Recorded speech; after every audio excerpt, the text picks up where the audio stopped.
আমরা কিছু কথা অলরেডি শুনতে পেয়েছি কয়েকদিনে যে মসজিদে কোরআনের কথা বলতে গিয়ে রাজনৈতিক কথা বলা যাবে না। এটা সরাসরি সুস্পষ্টভাবে আল্লাহর বিরুদ্ধে যুদ্ধ ঘোষণা। কোরআনের কথা যদি রাজনৈতিক কথা আপনার কাছে মনে হয়, 918 জায়গায় রাজনীতি করা লাগবে কোরআন দিয়ে, আল্লাহর বিধান মতো চলা লাগবে। পৃথিবী এরকম ডাইরেক্ট ইনডাইরেক্ট কথা আছে। সুতরাং আপনি জ্ঞান পাপি কিনা আমি জানি না, আর আপনি বুঝে বলেন বা না বুঝে বলেন আমি তাও জানি না। অবশ্যই আপনি বুঝে না বোঝার ভান করেন। আপনি সেই আবু জেহেলের মতো পাগল, কিন্তু অত পাগল না। সুতরাং আপনাকে আমরা হেদায়েতের পথে আসার জন্য আহ্বান জানাচ্ছি। আপনি কিন্তু আল্লাহর দরবারে যেদিন উঠবেন বড় জালেম হয়ে উঠবেন। আসসালামু আলাইকুম ওয়া রাহমাতুল্লাহ। ফাউযু বিল্লাহি মিনাশ শাইতানির রাজীম। ওয়া জাআলনাহুম আইম্মাতান ইয়াহদুনা বিআমরিনা ওয়া আওহাইনা ইলাইহিম ফি'লাল খায়রাত ওয়া ইকামাস সালাতি ওয়া ইতাআজ যাকাতি ওয়া কানু লানা আবিদিন। সাদাকাল্লাহুল আযীম। প্রিয় দেশবাসী, বিশেষ করে আমার কুষ্টিয়ার সদর আসনের প্রাণপ্রিয় জনগণ, আমরা কিছু কথা অলরেডি শুনতে পেয়েছি কয়েকদিনে। এর আগেও আমি শুনেছিলাম সংসদে এবং সংসদের বাইরে একজনের মুখে, আমি নাম নিলাম না তার, যে মসজিদে কোরআনের কথা বলতে গিয়ে রাজনৈতিক কথা বলা যাবে না। এটা সরাসরি সুস্পষ্টভাবে আল্লাহর বিরুদ্ধে যুদ্ধ ঘোষণা। যারা সুদ খায়, যারা সুদের সাথে জড়িত, কোরআনে কারিম তাদেরকে জানিয়েছে তারা যেন আল্লাহ রসুলের সাথে যুদ্ধে লিপ্ত হয়। যেই মানুষগুলো আল্লাহর বিধান জানার পরে অস্বীকার করে, আমরা তাদেরকে কাফের বলি। বাংলাদেশে এখন বহু মানুষ মুসলমানদের ভেতরে জেনে হোক না জেনে হোক তারা কোরআনে কারিমের সরাসরি বিরুদ্ধে উচ্চারণ করছে। ওমান আযলামু মিম্মান মানা মাসাজিদাল্লাহি আইয়ুযকারা ফিহা ইসমুহু ওয়া সাআ ফি খারাবিহা।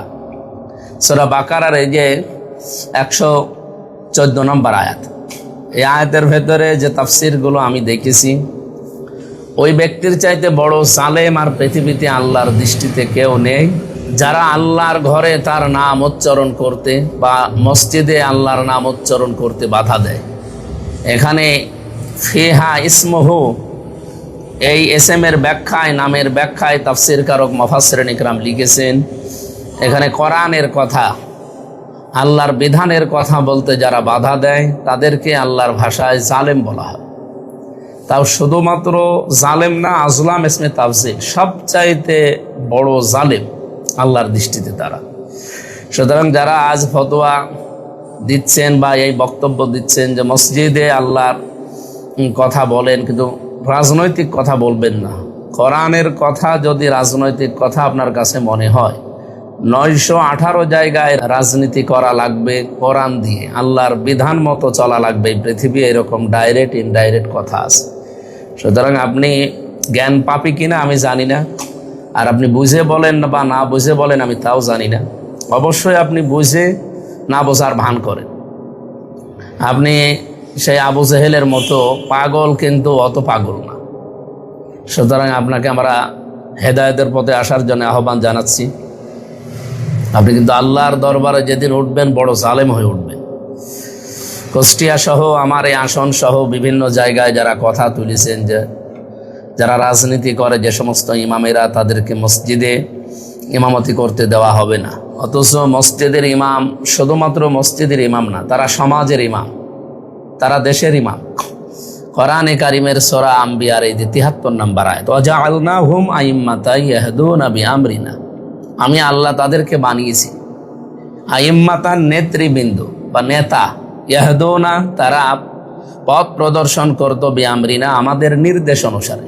সুতরাং জনগণকে তারা পরিবার যেমন শেখাবে, সমাজ যেমন শেখাবে, রাজনীতি শেখাবে, অর্থনীতি শেখাবে, সংস্কৃতি শেখাবে, ধর্ম শেখাবে, সবগুলো আল্লাহর নির্দেশ মতো তারা কাজ করবে।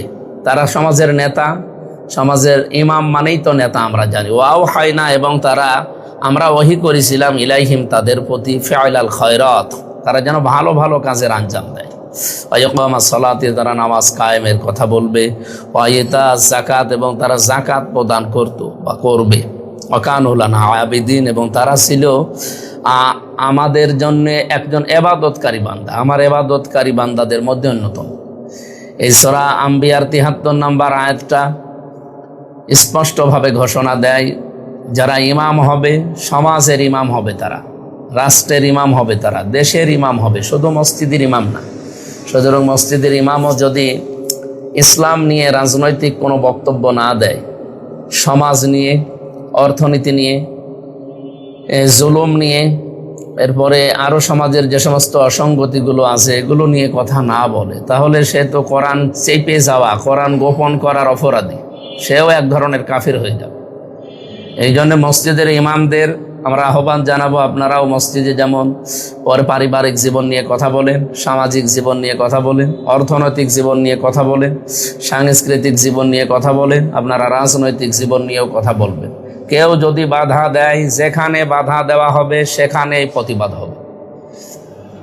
এই দেশে আমরা ভেসে আসি না, কোরআন শরীফ হাদিস শরীফ আপনাদেরকে বোঝায়, যতটুকু আমরা বুঝি জানি ততটুকু আপনাদেরকে বোঝানোর জন্য চেষ্টা করি। আহ্বান জানাবো, এরকম ভুল পথে কেউ পা বাড়াবেন না। আমার আসনের ভেতরে কোনো মসজিদের ইমামকে নিয়ে কেউ যদি এরকম কথা বলে এবং কেউ যদি এই কাজে লিপ্ত হয় যে সে রাজনৈতিক কারণে তার ইমামতি করা যাবে না, মসজিদের ইমামরা নামাজ পড়াবে না, আপনারা নামাজ পড়িয়ে নিয়ে। আর এরকম কথা বলার দুঃসাহস যা দেখিয়েছেন তাকে যাদের সামনে ক্ষমা চাইতে হবে, আল্লাহর কাছেও ক্ষমা চাইতে হবে। এত বড় কঠিন কথা আপনি বলেছেন, সুতরাং আপনাদেরকে আমরা ভালোবাসি। এই দেশে আমাদের ভেতরে ডিভাইডেড করে আবার জালেমরা নতুন করে আসতে চায়, এটা তাদের একটা ষড়যন্ত্র, চক্রান্ত। আমরা কোনো চক্রান্তে পা না দিয়ে আলেমদের সাথে আমরা থাকব, এই আহ্বান জানিয়ে সূরা আম্বিয়ার ৭৩ নম্বর আয়াত, সূরা বাকারার ১১৪ নম্বর আয়াত এবং সূরা ফাতিরের ৩২ নম্বর আয়াত, এই আয়াতগুলো আপনাদেরকে আরও বেশি বেশি বাংলা তাফসীর পাওয়া যায়, এই ব্যাখ্যা পাওয়া যায়, এগুলো পড়বে। আলেমদের ব্যাপারে কথা বলতে হলে, ইমামদের ব্যাপারে কথা বলতে হলে হুঁশিয়ারি হয়ে কথা বলবে। সবাইকে ধন্যবাদ জানিয়ে মসজিদের ইমামদের জন্য দোয়া করে দোয়া চেয়ে শেষ করছে। আমিন। আসসালামু আলাইকুম ওয়া রাহমাতুল্লাহ।